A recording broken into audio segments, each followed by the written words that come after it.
नमस्कार दोस्तों, आपका स्वागत है। ज्वालामुखी के बारे में हम पूरी जानकारी इस वीडियो में देखेंगे। मोटे तौर पे ज्वालामुखी के 3 प्रकार होते हैं उसकी सक्रियता के आधार पर: जागृत ज्वालामुखी, सुप्त ज्वालामुखी और मृत ज्वालामुखी। आगे हम देखेंगे कि किस प्रकार के ज्वालामुखी कहाँ कहाँ कौन कौन सी उदाहरण है, किस प्रकार से इनके उद्गार होते हैं। ये आप देख सकते हैं ज्वालामुखी का जैसे ही विस्फोट होता है तो उसका जो लावा जमता है ज़मीन के अंदर, और जब जमकर ठंडा हो जाता है तो उससे आग्नेय चट्टानों का निर्माण होता है। ये हम चट्टानों के टॉपिक में भी पढ़ चुके हैं। और फिर उन आग्नेय चट्टानों के अलग अलग नाम दे दिए जाते हैं, जैसा कि हमने चट्टान के टॉपिक में भी देखा था। एक बार आप पुनः देख लो कि जो ज्वालामुखी से बनने वाले जो चट्टानें हैं उनके नाम क्या क्या है। अब ये ज्वालामुखी है, ज्वालामुखी का शंकु कहलाता है, जो यानी इस प्रकार का ज्वालामुखी बनता है ज्वालामुखी शंकु। और सिल यानी जो लहरदार है जो चट्टानें उनको सिल कहते हैं। और सामान्यतः है सिलाई करते हैं, इस तरह से सिलाई होती है सीधी, सिल हो गया ये। लेपोलिथ और फेकोलिथ वाला है लहरदार और सिल वाला है सीधा। लेकोलिथ जो है ये हमने देखा था छतरी लेके, तो ये छतरी नुमा, तो ये हो गया लेकोलिथ। फेकोलिथ लहरदार, तो जैसे फेंकते हैं ना तो लहरें। और सिल वाला सीधा होगा, सिलाई होती है ना सीधी होती है। और इसमें डाइक जो है, डाइक ये लंबाकार है, जो चट्टानें हैं जमती है वो। तो इस प्रकार से ये बेसिक चीज़ें थी जो हमने चट्टानों के टॉपिक में भी पढ़ा था। अब ज्वालामुखी के बारे में बात करते हैं। ज्वालामुखी जो टॉपिक है ये जियोग्राफी का महत्वपूर्ण टॉपिक है और आपके सभी एग्ज़ाम में काम आएगा। एक दोस्तों, जैसे अगर आपको मेरे वीडियोस देखने हैं तो कोई कहता है कि नोटिफिकेशन नहीं आ रहा, आपकी वीडियो कहाँ है, आप सीधा ये करें, यूट्यूब खोलें और आप मेरा नाम सर्च करें, मुकेश ढाका। जैसे आप नाम लिखेंगे यहाँ मेरा चैनल खुल जाएगा। पहला काम आप सब्सक्राइब कर लेवें, बेल आइकन दबा देवें। बेल आइकन ऑन है तो आपके ये साइड में ऐसा चिन्ह आएगा, तो इससे आपके पास आपका जो इनबॉक्स है यहाँ नोटिफिकेशन आ जाएगा। फिर भी नहीं आए तो भी आप क्या है, आप सीधा एक बार दिन में ये नाम सर्च कर लिया करें और इसको खोल के देख लिया करें। जैसे आप यहाँ क्लिक करेंगे आपके सामने ये पेज आएगा, तो इसमें आप वीडियोज़ पे क्लिक करके, चाहे मेरे हो चाहे किसी भी चैनल के हो, आप लेटेस्ट वीडियो जो है वो आप देख सकते हैं कि किसको कब कब लोड किया। प्ले लिस्ट पर आप क्लिक करके किसी भी चैनल की प्ले लिस्ट देख सकते हैं, ताकि आप वहाँ ये पता लगा सके कि कौन कौन से, ये अलग अलग जैसे सब्जेक्ट वाइज फोल्डर बने हुए हैं। इस पर आप क्लिक करेंगे, इसमें 21 वीडियो है, ये टेस्ट टॉपिक वाइज है, ये करंट अफेयर के जून मंथ है वो है, ये हिस्ट्री के टेस्ट है, इस तरह से। और कम्युनिटी पे क्लिक करके आप मेरे जो क्वेश्चंस मैं डेली पूछता हूँ उनको आप देख सकते हैं। ये सब यूट्यूब में करना है आपको। अब ज्वालामुखी देखिए, एक ऐसा व्यूवर या छिद्र होता है जिससे लावा, राख, गैस, जल वाष्प का उद्गार होता है। यानी होता क्या है, ज़मीन से, ये आप देख सकते हैं कि ये पृथ्वी है और ये पृथ्वी का जो केंद्र है वहाँ आपको ध्यान में होगा कि पूरा का पूरा जो है लावा ही है। हर चीज़ वहाँ पिघली हुई अवस्था में है, चाहे चट्टानें हो चाहे लोहा हो, हर चीज़। तो वो जो लावा है वो कई बार किसी वजह से ऊपर की ओर आ जाता है, तो कई बार तो वह इतना विस्फोटक नहीं होता और ज़मीन में ही दब जाता है, या फिर ऊपर आता है तो कुछ हिस्से उसके ज़मीन में रह जाते हैं और उससे चट्टानें, विभिन्न प्रकार के खनिज बन जाते हैं। और वो ही ज़्यादा प्रेशर से ऊपर आता है, फिर ऊपर आके वो एक ऐसे फूटेगा और धीरे धीरे जमेगा तो एक पर्वत का रूप ले लेगा, तो एक ज्वालामुखी पर्वत हो जाता है। परंतु इस प्रक्रिया में, पर्वत का रूप लेने में, उन चट्टानों को ठंडी होने में, जमने में सैकड़ों और हज़ारों सालों का समय लगता है। तो इस प्रकार से कई ज्वालामुखी मृत हो जाते हैं, कई सक्रिय और कई प्रसुप्त। तो ये ज्वालामुखी उद्गार होता है। मैग्मा यानी इसका जो लावा आता है उसे मैग्मा भी बोलते हैं। मैग्मा में मैग्मा में सिलिका ज़्यादा हो, सिलिका की मात्रा ज़्यादा हो तो विस्फोट ज़्यादा होगा, भयानक होगा। लावा के जमाव से बने आंतरिक स्थल रूप आग्नेय चट्टानें, इसके बारे में हम बात कर चुके हैं। डाइक जो ऊर्ध्वाकार, जैसे देखो डाइक करते हैं तो बालों की कंघी करके और बालों को इस तरह से खड़ा करना पड़ता है ना, तो इस प्रकार के हैं। ये सिलाई करते हैं तो सीधा रख के कपड़े को फिर सिलाई होती है, तो सिल, इस तरह से आप ट्रिक याद रख सकते हैं। कोई लंबी लंबी फेंकता है तो फिर हम समेटते हैं, तो फेंकोलिथ, इस तरह से लहरें, ट्रिक से याद रखें। बारिश आती है तो हम कहते हैं छतरी लेके जाओ, तो लेके, छतरी नुमा, ये है लेकोलिथ, ठीक है। और बेथोलिथ जो है ये बड़ी चट्टानें, जैसे हमने चट्टानों के टॉपिक में पढ़ा था कि बड़े लेकोलिथ जो है वो बेथोलिथ कहलाता है, ठीक है। और इसमें हम आगे बात करें तो पदार्थ, इससे बनने वाले जो पदार्थ हैं उनकी हम बात करें तो बम, ये है बड़ी चट्टानें। लेपिली किसे कहते हैं, ये कुछ शब्दावलियाँ हैं। मटर के दाने जितनी छोटी छोटी जो चट्टानें हैं उनको लेपिली कहते हैं। प्यूमिस क्या है, हल्के पत्थर, यानी इनका घनत्व जल से भी कम होता है, इसलिए जल में तैर सकते हैं। राख आप जानते ही है, लावा, लावा जो अग्नि निकलती है, जो चिपचिपा पदार्थ होता है। अम्लीय लावा जो होता है वो पीला और हल्का होता है। क्षारीय जो लावा है वो गहरा और काला होता है। पायरोक्लास्ट, सबसे पहले निकले बड़े टुकड़े जो है उनको पायरोक्लास्ट कहते हैं। उद्गार की घटती तीव्रता के आधार पर ज्वालामुखी, ये प्रश्न भी एग्जाम्स में पूछा गया है।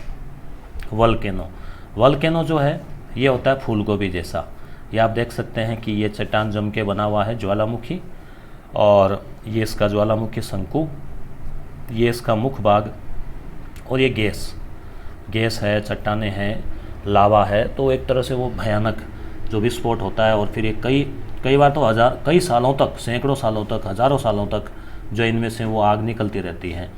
तो ये फूलगोभी के आकार का, इसको बोलते हैं वल्केनो, यानी इस प्रकार का जो ज्वालामुखी है वो वल्केनो।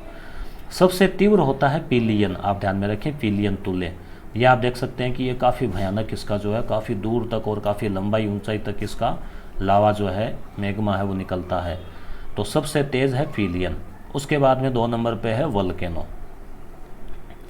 फिर आ जाता है स्ट्राम्बोलिक तुल्य, ये होता है एक तरह से मसाल के जैसा, मसाल के टाइप का सा जो इसका वो उद्गार होता है। हवाइयन, ये क्या है, चौड़ा ज़्यादा और ऊंचा कम होता है, इसमें शांति से उद्गार होता है, यानी इसकी चौड़ाई ज़्यादा हो जाएगी ज्वालामुखी की और ऊंचाई कम होगी, यानी धीमी गति से उद्गार होगा तो साइड में वो गिरता जाएगा और जमता जाएगा, तो इस तरह से चौड़ाई इसकी ज़्यादा होगी और ऊंचाई कम होगी। अब पुनः आप याद रख लो, सबसे बड़ा यानी सबसे खतरनाक ऊंचा पिलियन है, उसके बाद में वल्केनो टाइप, उसके बाद में स्ट्राम्बोली और फिर हवाइयन। तो चारों को याद रखने के लिए ट्रिक है, पी पहला अक्षर, व और स और ब ये ले लिया, सब और है, पीवे सब है, पीवे सब है, जैसे पीते सब है, अब क्या, जल, जूस, जो भी आप लें, तो पीवे सब है। तो पिलियन, वल्केनो, स यानी स्ट्राम्बोली और है यानी हवाई, ठीक है। तो हवाई वाला क्या है, सबसे हल्का है, सबसे कम खतरनाक है, शांति से उद्गार होता है। अब शंकु के प्रकार, एक तो होता है सिंडर या राख शंकु, जो कि राख और आदि से बनता है। एक होता है लावा शंकु, जिसमें लावा ज़्यादा आता है। एक तो राख चट्टानें ज़्यादा आती है, राख और जैसे गैसें। लावा में जैसे क्या है, अम्लीय और क्षारीय, 2 प्रकार इसमें हो जाएगा। अम्लीय जो लावा होगा उसमें सिलिका की मात्रा ज़्यादा होगी, सिलिका की मात्रा ज़्यादा होगी तो अभी हमने पढ़ा था कि विस्फोट ज़्यादा होगा और ऊंचा ज़्यादा होगा। क्षारीय है, ये कम ऊंचा होगा, और सिल्ड प्रकार बोलते हैं इसको, सिल्ड प्रकार का। मिश्रित में अम्लीय क्षारीय दोनों होते हैं। सक्रियता के आधार पर हम बात करें तो सक्रिय, प्रसुप्त और मृत। सक्रिय ज्वालामुखी यानी या तो सक्रिय है, उसमें अभी भी आप मान लीजिए वहाँ जा सकते हैं, दूर से उसको देख सकते हैं कि उसमें लावा निकल रहा है, हल्का फुल्का या तेज़ गैसें में से निकल रही है। और सक्रियता केवल आजकल की नहीं बल्कि पिछले 10,000 वर्षों तक, यानी पिछले 10,000 वर्ष तक के रिकॉर्ड में कभी भी वो सक्रिय रहा है तो उसको सक्रिय ही मानते हैं। 10,000 वर्षों का एक मोटा टाइम लिया गया है कि अगर 10,000 वर्ष तक कभी भी ये रहा सक्रिय तो सक्रिय ही माना जाएगा। प्रसुप्त का मतलब है सोया हुआ, यानी 10,000 वर्षों से पहले उसमें उद्गार हुआ हो, आज से 10,000 वर्ष पहले उसमें उद्गार हुआ और अब हो सकता है, कोई भरोसा नहीं है, तो उसे प्रसुप्त कहते हैं। और मृत वो है कि जिसमें उद्गार हुए बहुत साल हो गए और उद्गार होने की कोई संभावना उसमें नहीं है, तो उसे मृत घोषित कर दिया जाता है। हालांकि पूरी तरह से सारे जो भूगोलवेत्ता है वो एक मत नहीं है कि मृत में भी वो यकीन नहीं करते, मगर सामान्यतः है 3 प्रकार इसके माने गए हैं। उदाहरण सक्रिय का, बेरन भारत में है, अंडमान निकोबार में याद रखें, यहीं से क्वेश्चन पूछा जाता है। ये जो उदाहरण है ना, इनमें से विसुवियस इटली में है, इटली में काफ़ी मिलेंगे सक्रिय। स्ट्राम्बोली, यानी स्ट्राम्बोली प्रकार भी है ना, इसी आधार पे नाम दे रखा है, तो इटली में है। एटना इटली में है। फूजी जापान में है। प्रसुप्त की बात करें तो नारकोंडम या नारकोंडम अंडमान में। टोबा इंडोनेशिया में। मरद की बात करें तो किलिमंजारो, जो अफ्रीका की सबसे ऊंची पर्वत चोटी भी है, तंजानिया में पड़ता है। कई बार पूछते हैं कि किलिमंजारो अफ्रीका में किस देश में? तंजानिया। कीनिया अफ्रीका का ही है। कोहे सुल्तान ईरान का है। ये मृत में आते हैं, मृत के कुछ उदाहरण हैं। विशेष तथ्य, यानी जैसे सबसे ऊंचा पूछा जा सकता है कि विश्व का सबसे ऊंचा ज्वालामुखी, ऊंचा का मतलब ऊंचाई पर स्थित, तो ये ओजस डेल सलाडो। आपको ज्ञातव्य है कि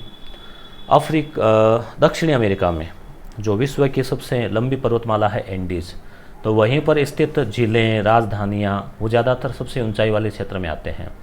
तो ओजस डेल सलाडो याद रखें, ओजस डेल सलाडो चिली में है और 6893 मीटर ऊंचा है, सक्रिय में आता है ये। अधिकांश ऊंचे ज्वालामुखी जो है अर्जेंटीना, चिली वाले क्षेत्र है, वहीं पर मिलेंगे आपको। और वो जो है वो जो पर्वत श्रेणी है एंडीज, उसी में स्थित है वो सारे के सारे। सबसे बड़ा है माउंट लोआ, सबसे बड़ा यानी चौड़ाई के आधार पर। ये हवाई द्वीप में है, काफ़ी ज़्यादा फैला हुआ है। तो काफ़ी ज़्यादा फैला हुआ है तो आपको पता होगा ये हवाईयन प्रकार का ज्वालामुखी हो गया, हवाईयन। इसका मुख है थोड़ा इस तरह से होगा, इसका नीचे बैठा हुआ। माउंट तंबोरा, ये क्या है? यहाँ विस्फोट हुआ था, सबसे ज़्यादा खतरनाक विस्फोट अब तक का जो ज्ञात मानव इतिहास में। 1815 ईस्वी में इंडोनेशिया में पड़ता है ये। और ये जो है इसमें 90,000 लोग हताहत हो गए थे। तो ऐसा भी होता है दोस्तों, विस्फोट भी हो जाता है इसमें। और आगे हम बात करें तो कुछ विशेष तथ्य हम और देख लेते हैं अभी दोस्तों। जैसे ऑस्ट्रेलिया जो महाद्वीप है, तो आप ध्यान में रहें, आपके ऑस्ट्रेलिया महाद्वीप में कोई ज्वालामुखी नहीं है, ध्यान में रहें आपके। इसके अलावा ज्वालामुखी का जो विस्फोट है, जैसे भूकंप को मापते हैं तो रिक्टर पे मापते हैं कि इतने रिक्टर आया, और सामान्यतः है 5 रिक्टर से ज़्यादा खतरनाक माना जाता है, और हाईएस्ट 0 से 9 है, हमने पढ़ा था भूकंप वाले टॉपिक में। इसी तरह से जो ये है ज्वालामुखी, इसको मापने के लिए एक माप होता है VEI। V का मतलब वल्केनो, और E यानी एक्सप्लोसिटी, एक्सप्लो यानी कितना विस्फोटक है, I यानी इंडेक्स, VEI इसमें मापते हैं। और इसमें जो 8 VEI है वो घातक में आता है, सर्वाधिक घातक जो है बहुत भीषण 8 में आ जाता है। और वैसे हम सर्वाधिक घातक किस प्रकार का? पिलियन टाइप का। और अब हम बात करें कि सबसे ज़्यादा ज्वालामुखी किस क्षेत्र में है, तो आप ध्यान में रखें दोस्तों कि सबसे ज़्यादा जो ज्वालामुखी है वो है प्रशांत। जो ज्वालामुखी भी और भूकंप संभावित वही है, तो प्रशांत परिमेखला उसको बोलते हैं, प्रशांत परिमेखला। और जो महाद्वीपों के तट है, जैसे एक तो अमेरिका महाद्वीप, जैसे चिली हमने पढ़ा, और उसके अलावा एशिया, तो इनके जो तट है, इनके तटों पर जो है वो सबसे ज़्यादा ये जो ज्वालामुखी है वो है। एक हम बात करते हैं महाराष्ट्र में झील है लोनार, महाराष्ट्र में। अभी करंट जीके में भी इसका आया था कि पानी इसका गुलाबी हो गया है। तो ये क्या है? ये एक क्रेटर झील है।